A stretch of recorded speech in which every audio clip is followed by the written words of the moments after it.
20 minute में 20 खबरों में आप सभी दर्शकों का स्वागत है। आपके साथ मैं हूं आसिफ। हम अगले 20 मिनट में आपको देश दुनिया की 20 ऐसी खबरें बताने वाले हैं जो इस वक्त न केवल सुर्खियों में है बल्कि दिलचस्प और अहम भी है। तो शुरू करते हैं 20 मिनट में 20 खबरों का सिलसिला। सबसे पहले देखते हैं राजस्थान की कौन कौन सी खबरें इस वक्त अहम है। भीषण संग्राम छिड़ा है, न जान जाने का डर है न चोट लगने की फिक्र। गुस्सा इतना कि सब के सब पिल पड़े हैं एक दूसरे पर। गौर से देखिए कैसे लोहे की रॉड और लाठी लेकर लोग एक दूसरे पर हमला कर रहे हैं। कभी कोई किसी को रोकने की कोशिश कर रहा है तो कभी कोई किसी से लाठी छीनने की। इस दौरान दोनों तरफ से दे दनादन जारी है।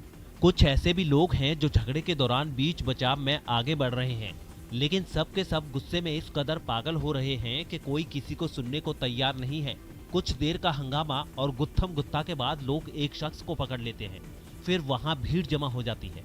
इस दौरान एक पुलिस वाला भी नजर आता है जो मामले को शांत कराने की कोशिश में लगा है। बीच बाजार महाभारत की ये तस्वीरें झुंझुनू जिले के चिड़वा कस्बे की हैं।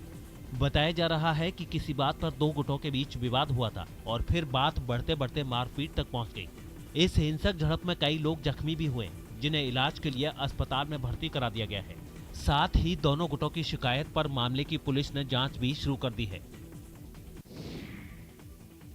बाड़मेर से एक हैरान करने वाला वीडियो सामने आया है। वहां दिन दहाड़े एक बैंक में घुसे कुछ बदमाशों ने लाखों रुपए लूट लिए, लेकिन उनकी ये करतूत बैंक में लगे सीसीटीवी कैमरों में दर्ज हो गई। इन तस्वीरों में बैंक के अंदर घुसे दो बदमाश हथियार लहराते हुए साफ साफ नजर आए, जबकि तीसरा बदमाश अपने हाथ में एक बैग लिए नकदी वाले काउंटर की तरफ बढ़ता नजर आया।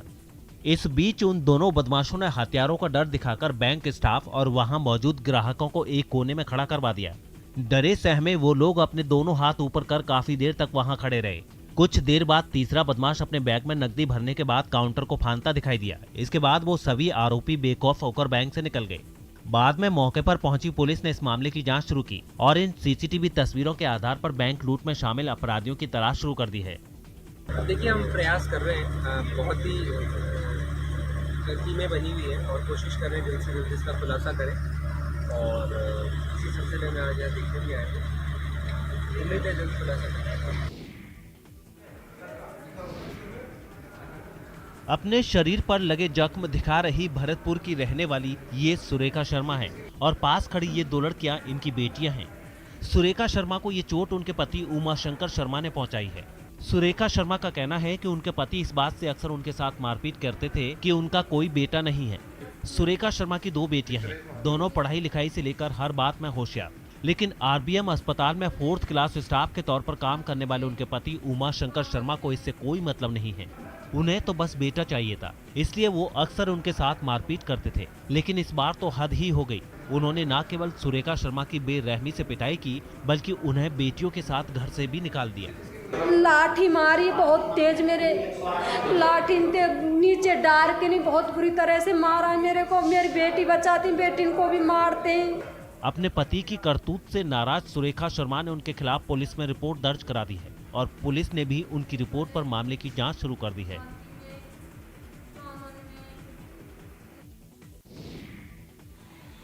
ये भरतपुर पुलिस की गाड़ी है जिसमें बैठे जवान बार बार लोगों से कह रहे हैं, चल यार धक्का मार। बड़ी मशक्कत के बाद पुलिस की ये गाड़ी स्टार्ट तो हो गई, लेकिन इन तस्वीरों से ये साफ हो गया कि भरतपुर पुलिस के पास किस तरह की गाड़ियां हैं और वक्त पड़ने पर इन गाड़ियों का क्या इस्तेमाल रह जाएगा। भरतपुर पुलिस की ये गाड़ी सीकरी कस्बे में उस वक्त बंद हो गई थी जब भरतपुर पुलिस की एक टीम वहां एक हंगामा शांत करने पहुंची थी। पुलिस को सूचना मिली थी कि सीकरी कस्बे के बस स्टैंड पर दो गुटों के बीच जमीन को लेकर झड़प हुई है और इस दौरान दोनों पक्षों के बीच पथराव हो रहा है। इस पथराव को रोकने पहुंचे पुलिसकर्मी जब मामले को शांत कराकर और घायल लोगों को अस्पताल भेजकर वापस थाने के लिए निकले तो उनकी गाड़ी स्टार्ट ही नहीं हो रही थी और उन्हें अपनी गाड़ी स्टार्ट करने के लिए लोगों से धक्का लगवाना पड़ा। गाड़ी की इस हालत को लेकर भरतपुर पुलिस का कहना है कि बारिश की वजह से गाड़ी खराब हो गई है, जिसे जल्द ही ठीक करवा लिया जाएगा। गुरुजी आए थे पढ़ाने, बच्चे आए थे पढ़ने, लेकिन न गुरुजी को पढ़ाने से कोई मतलब रहा न बच्चों को पढ़ने से। रहता भी कैसे? गुरुजी तो क्लास में निढाल होकर पड़े थे। क्लासरूम में चप्पल उतारकर वो बच्चों के लिए बिछाई दरी पर इस कदर सो रहे थे मानो जन्म जन्मांतर से सोए नहीं हो। खास बात यह है कि इस दौरान बच्चे शोर भी मचा रहे थे, लेकिन उन पर इसका कोई असर नहीं हो रहा था। वो तो घोड़े बेचकर चैन की नींद लेने में व्यस्त थे। गुरुजी के क्लासरूम में सोने की ये तस्वीरें अलवर के लक्ष्मणगढ़ उपखंड के राजकीय सीनियर सेकेंडरी स्कूल से आई है और ये गुरुजी जो सो रहे हैं उनका नाम शिवराम मीणा है। सोशल मीडिया पर क्लासरूम में शिवराम मीणा की सोने की तस्वीर वायरल होने के बाद लक्ष्मणगढ़ एसडीएम ने पूरे मामले की जांच के आदेश दे दिए हैं। कहीं घुटने तक तो कहीं कमर तक पानी में डूबे मकान और रास्ते की ये तस्वीरें भरतपुर की हैं। बताया जा रहा है कि भरतपुर के बाहरी इलाके में एक दो नहीं करीब 58 कॉलोनियां हैं, जहां के लोग पिछले कुछ महीनों से जल भराव की समस्या से दो चार हो रहे हैं। यहां के लोगों का कहना है कि नगर निगम की ओर से कभी कभी यहां से पानी निकालने के लिए पंप सेट लगाए जाते हैं, लेकिन कभी उनकी समस्या का समाधान नहीं होता। हालांकि अब नगर निगम की ओर से इस समस्या के स्थायी समाधान की बात कही जा रही है। नगर निगम का कहना है कि यहां जलभराव की समस्या खत्म करने के लिए 275 करोड़ की लागत से एक बड़ी योजना तैयार की गई है, जिसके तहत शहर के ड्रेनेज सिस्टम को दुरुस्त किया जाएगा। साथ ही निचले इलाकों में बसी हुई कॉलोनियों में से जल निकासी और नालियों की व्यवस्था भी की जाएगी। खास बात यह है कि इसके लिए टेंडर प्रक्रिया भी पूरी हो गई है और उम्मीद है कि जल्द इस योजना पर काम भी शुरू हो जाएगा। अब ये हमारा टेम्परेरी एक इलाज है, क्योंकि परमानेंट इलाज तो जब भी संभव है जब इस शहर में एक व्यवस्थित ड्रेनेज सिस्टम का विकास हो। और अब देख लेते हैं कुछ अन्य राज्यों की खबरें। एयरफोर्स डे पर अपनी आन बान और शान के प्रदर्शन के लिए यूपी में गाजियाबाद के हिंडन एयरबेस पर एयरफोर्स के जवान जोर शोर से तैयारी में लगे हैं। फुल ड्रेस रिहर्सल के दौरान एयरफोर्स के फाइटर पायलट ने जहां एक से बढ़कर एक करतब दिखाए, वहीं पैराशूट से नीचे आ रहे जवानों को देखकर लोगों की सांसें अटक गईं। इस दौरान एयरफोर्स के तमाम फाइटर जेट और हेलीकॉप्टर ने भी अपना दमखम दिखाया। फ्लाई पास्ट के इस फुल ड्रेस रिहर्सल के दौरान एयरफोर्स के कई ऑफिसर भी मौके पर मौजूद रहे और उन्होंने पूरे रिहर्सल का जायजा भी लिया। आपको बता दें कि 8 अक्टूबर को एयरफोर्स का स्थापना दिवस है। 1932 में इसी दिन वायुसेना की स्थापना की गई थी। 1 अप्रैल 1933 को वायुसेना के पहले दस्ते का गठन हुआ। इसमें 6 RAF ट्रेंड ऑफिसर और 19 हवाई सिपाही शामिल थे। इंडियन एयरफोर्स ने सेकेंड वर्ल्ड वॉर में अहम भूमिका निभाई थी। अपने स्थापना दिवस के मौके पर हर साल एयरफोर्स के जवान अपनी ताकत का प्रदर्शन करते हैं और उसी परंपरा के तहत इस बार भी एयरफोर्स के जवान अपना दमखम दिखाएंगे। कारों का ये काफिला सुदर्शन भारत परिक्रमा पर निकला है। खास बात यह है कि कारों के इस काफिले में हिंदुस्तान की सबसे जांबाज फोर्स NSG के कमांडो भी हैं और ये सभी कमांडो आजादी के अमृत महोत्सव के मौके पर पूरे भारत में जांबाजी और देशभक्ति का अलख जगाने निकले हैं। दरअसल लखनऊ पहुंची NSG कमांडो की ये वही टीम है जिसे गांधी जयंती के मौके पर दिल्ली से गृह मंत्री अमित शाह ने हरी झंडी दिखाकर रवाना किया था। उस टीम के लखनऊ पहुंचने पर वहां उनका भव्य स्वागत किया गया। इस मौके पर CM योगी भी मौजूद रहे।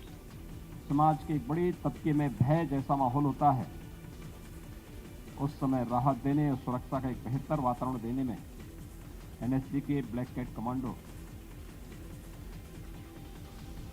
के योगदान को कोई भी भारतीय विस्मृत नहीं कर सकता।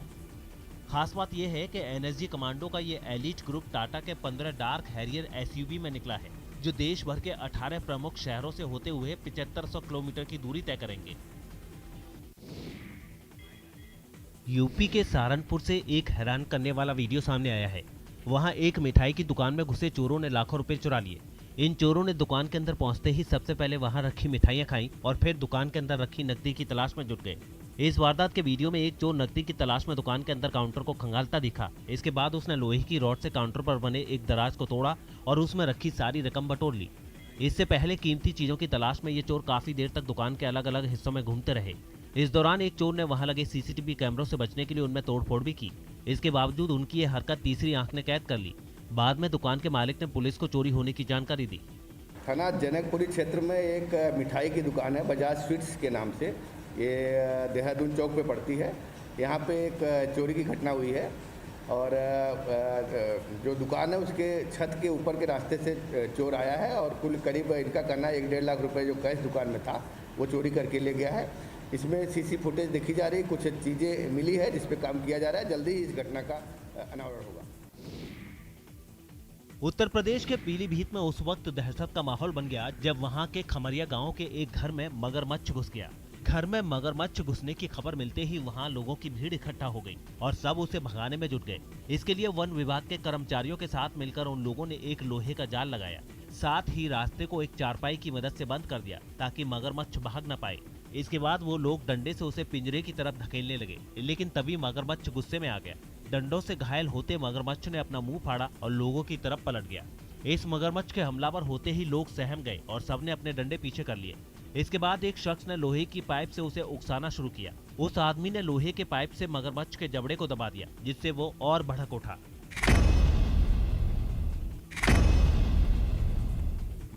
हालांकि उन लोगों ने कोशिश जारी रखी और दोनों तरफ से डंडों की मदद से मगरमच्छ को धकेलते गए।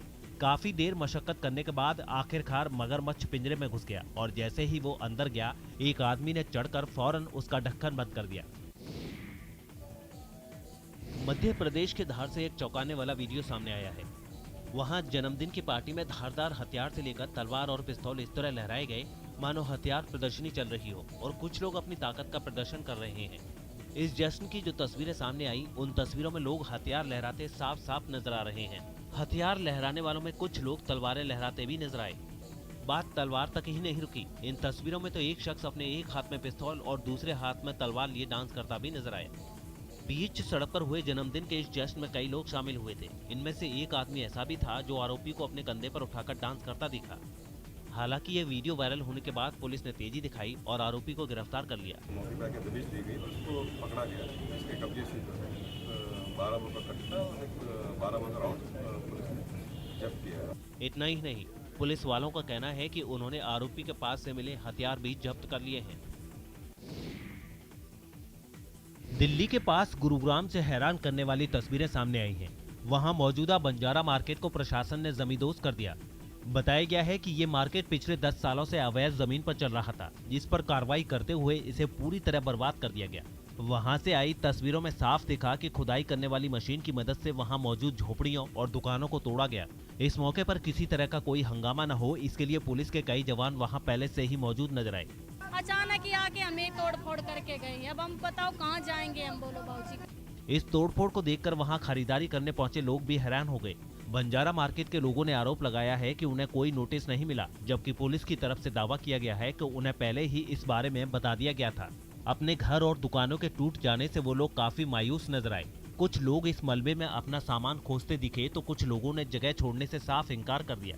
इस दौरान कुछ दुकानदारों ने अपना सामान तेजी से समेटा ताकि उसे बचाया जा सके। इस कार्रवाई से कई परिवार बेघर हो गए, जिनके रहने के लिए प्रशासन ने जगह जल्द मुहैया कराने का भरोसा भी दिया है।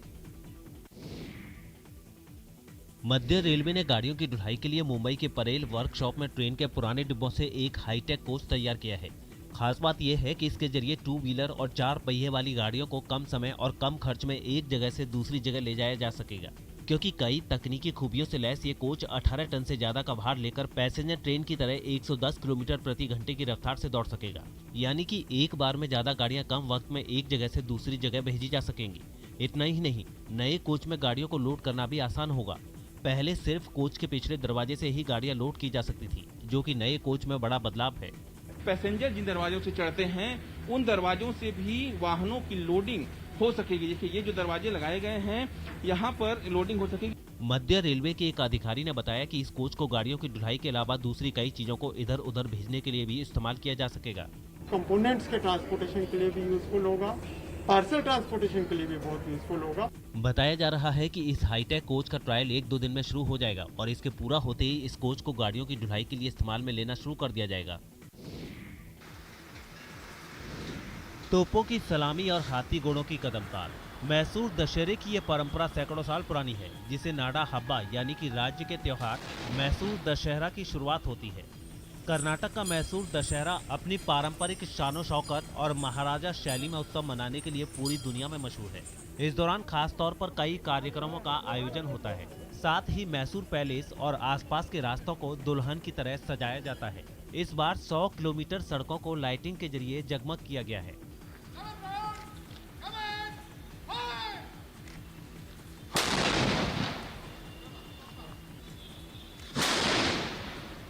मैसूर दशहरे का खास आकर्षण विजयदशमी के दिन देवी चामुंडेश्वरी की सवारी का होता है। इसमें हाथी घोड़े का दल और प्रशासनिक अमला पूरी शान के साथ शामिल होता है।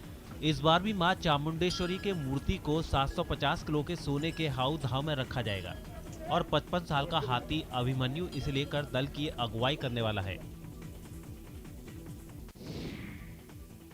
पश्चिम बंगाल के दुर्गा पूजा पंडालों में सामाजिक सरोकारों और राजनीतिक मुद्दों से संबंधित संदेश देने की प्रथा रही है। इसी कड़ी में इस साल कोलकाता के एक पूजा पंडाल में किसान आंदोलन के समर्थन में विशेष आकृतियां प्रदर्शित की गई हैं। दमदम पार्क स्थित भारत चक्र पंडाल में किसानों की व्यथा दिखाने की कोशिश की गई। साथ ही इस पंडाल में एक ट्रैक्टर प्रदर्शित किया गया है, जिसके साथ एक बड़ी पंखेनुमा आकृति भी लगी हुई है। इस आकृति पर कागजों में किसान आंदोलनकारियों के नाम लिखे हुए हैं। पंखेनुमा आकृति सांकेतिक है और इसका मतलब है कि किसानों को लंबी उड़ान मिले और वो अपना लक्ष्य हासिल कर सकें। इसी तरह पंडाल में एक जगह पर बड़ी संख्या में पुराने और टूटे चप्पल बिखरे दिखाई दिए।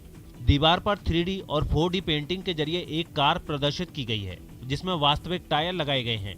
ये कार और चप्पल लखीमपुर खीरी की घटना से प्रेरित बताए जा रहे हैं। The theme that we had decided from day one, that was on the farmers' protest. Why? Because we feel that Durga Puja is the greatest carnival in this world, in this earth. And through this, there are millions and millions of people, not only in India but worldwide, who watch this program. अद्भुत और अविश्वसनीय है ये पत्थर। तैरते पत्थर से सेतु निर्माण की कहानी रामायण में है और टीवी पर भी लोगों ने देखा था, लेकिन जब वडोदरा के पास के देरोली गांव के लोगों को साक्षात तैरते पत्थर के दर्शन हुए तो वो भी हैरान रह गए। चौक गए थे, यानी पत्थर तैर रहा है तो फिल्म में लग रहा था। ये सब बहुत आसपास के गांव के देखने भी आते थे। सुना था कि भाई अभी ऐसा पत्थर मिला है ये देरोली गांव में, तो घर वाले सब बोले कि चलो देखने जाते हैं। तो सब आए हैं यहाँ पे और आके देखा तो सही में रियल में ये पत्थर तैर रहा है। बताया जा रहा है कि नर्मदा नदी से करीब 7 किलो वजनी ये पत्थर मिला है, जो पानी में डूबता नहीं है। स्थानीय लोगों का कहना है कि हो सकता है ये पत्थर भगवान राम के बनाए सेतु से टूटकर वक्त के साथ यहाँ आ गया हो। हालांकि वैज्ञानिकों का कहना है कि पत्थरों का पानी पर तैरना कोई बड़ी बात नहीं है। उनके मुताबिक कुछ कोरल स्टोन, चूने के पत्थर या फिर ज्वालामुखी के मलबे से निकले पत्थर कम डेंसिटी की वजह से पानी में तैर सकते हैं। ज्वालामुखी से बनी हुई चट्टानें जो है उस क्षेत्र से आती है। अंबा डूंगर वगैरह सब इधर अपने ये गुजरात का विस्तार ले लो तो उसमें जो कि वो बेसाल्ट जिसको हम बोलते हैं साइंटिफिक टर्मिनोलॉजी में, तो उसमें ये रॉक मिलता है। 20 मिनट 20 खबरों में अब बात कर लेते हैं इंटरनेशनल खबरों की। चीन की घुसपैठ से बेखौफ ताइवान ने अपने राष्ट्रीय दिवस की रिहर्सल में अपनी सेना का दमखम दिखाकर चीन को सख्त संदेश दिया है।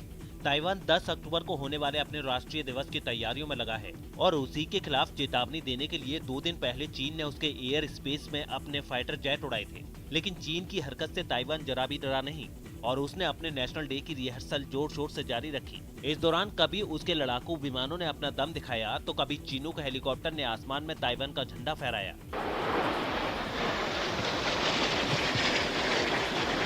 ताइवान के जवानों की एक टुकड़ी तो भारी भरकम राइफलों से ऐसे करतब करती नजर आई जैसे वो कोई खिलौने हो।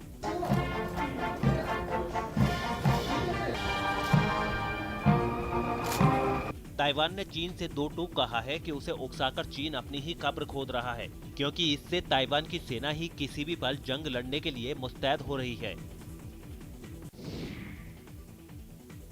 15 दिन हो गए, लेकिन दक्षिण अमेरिकी देश बोलिविया में कोका किसान अब भी वहां की सबसे बड़ी कोका मार्केट की सत्ता पाने के लिए मरने मारने पर तुले हैं। कोका चाय की तरह एक पौधा होता है जिसे बोलिविया में दवा दारू के लिए इस्तेमाल किया जाता है, लेकिन इससे कोकेन भी बनती है। इसी वजह से इसे खास मार्केट में ही बेचा और खरीदा जाता है। मगर फसाद ये है कि कोका मार्केट पर सरकार के समर्थन वाले एक गुट ने कब्जा जमा लिया है, जिसकी वजह से राजधानी ला पास में किसानों के दूसरे गुट ने कोहराम मचाया हुआ है। कोहराम भी ऐसा कि अब भले ही जान चली जाए, लेकिन कोका मार्केट से कब्जा तो छुड़ा कर ही रहेंगे।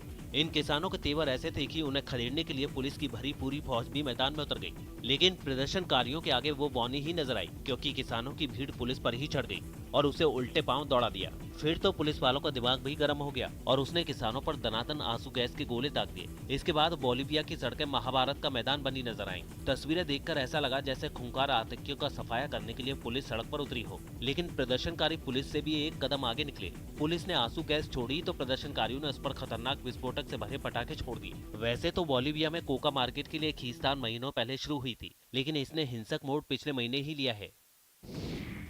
अमेरिका के एरिजोना से एक चौंकाने वाला वीडियो सामने आया है। वहां एक ट्रेन में मौजूद बदमाश ने पुलिस पर फायरिंग कर दी, जिसमें एक अधिकारी की मौत हो गई। पुलिस की वो टीम ट्रेन में ड्रग्स होने की जानकारी मिलने पर तलाशी लेने पहुंची थी, लेकिन जैसे ही वो ट्रेन के अंदर पहुंचे, वहां मौजूद एक आदमी ने उन पर फायरिंग शुरू कर दी। गोली चलते ही एक पुलिस वाला अपने कुत्ते के साथ बाहर की तरफ भागा। हमलावर ने भी उसका पीछा किया और वो ट्रेन के दरवाजे से ही उस पर गोलियां बरसाने लगा। उस अधिकारी ने किसी तरह एक दीवार के पीछे छिपकर अपनी जान बचाई। ताबड़तोड़ गोलीबारी से प्लेटफॉर्म पर मौजूद दूसरे यात्री भी सहम गए। कई यात्रीजन जान बचाने के लिए भागकर एक दूसरे डिब्बे में घुस गए। बाद में पुलिस की कई टीमें वहां पहुंची और प्लेटफॉर्म पर ही मोर्चा संभाल लिया। तस्वीरों में कई पुलिस वाले गाड़ी की आड़ लेकर ट्रेन के दरवाजे की तरफ बढ़ते दिखाई दिए।